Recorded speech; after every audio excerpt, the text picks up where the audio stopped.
အားလုံးပဲမင်္ဂလာပါဒီနေ့ဗီဒီယိုလေးမှာတော့30 day challenge ကိုကျွန်တော်ဘယ်လိုဖြတ်တန်းနေလဲဆိုတာဗီဒီယိုလေးပဲဖြစ်ပါတယ်ကျွန်တော်အဲ့ရနိုးပြီးဆိုတာနဲ့ပြင်ဆင်စရာရှိတာလေးပြင်ဆင်ပြီးသွားရင်တော့ creative တစ်စုံကိုအရင်တောက်ဖြစ်ပါတယ်ကျွန်တော်ဝါတယ်ဒါပေမဲ့ကျွန်တော်ဝါတယ်ဆိုရင်ကျွန်တော်အချိုတွေပါတိတ်မကြိုက်ဘူးမစားဖြစ်ဘူးဒါ creative မှာ chocolate ရတာပါပြီးရင်ကျွန်တော်ကတူတက်ဖို့အတွက်အကောင်းဆုံးစာအုပ်လေးတွေကိုဖတ်ဖြစ်ပါတယ်ဟဲ့အေးမိစားကိုအပြောင်းပြန်ရင်ဟာ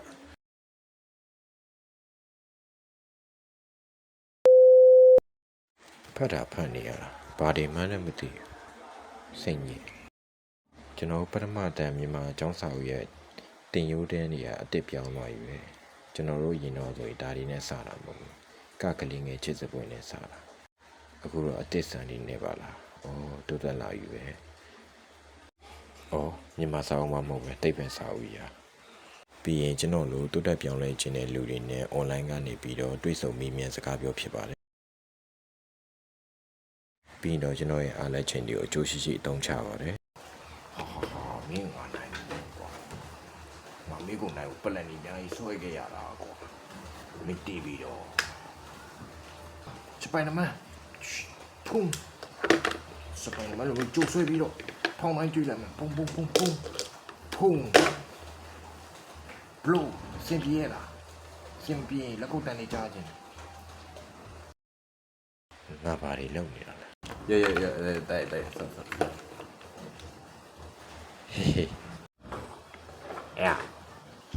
းခဏနေပြန်ယူဆော့မှာနော်ကြားလားဒီလိုနဲ့ကျွန်တော်ညနေပိုင်းရေမချိုးမီလေ့ကျင့်ခန်းအပြင်ထန်လုပ်ဖြစ်ပါတယ်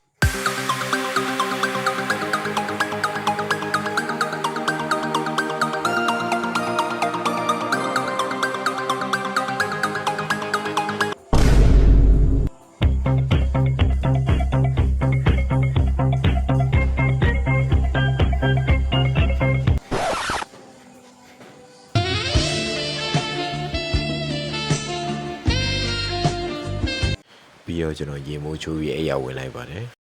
ဗီဒီယိုလေးကိုအဆုံးထိကြည့်ရှုပေးခဲ့တဲ့တယောက်ချင်းစီတိုင်းလည်းကျေးဇူးအများကြီးတင်ပါတယ်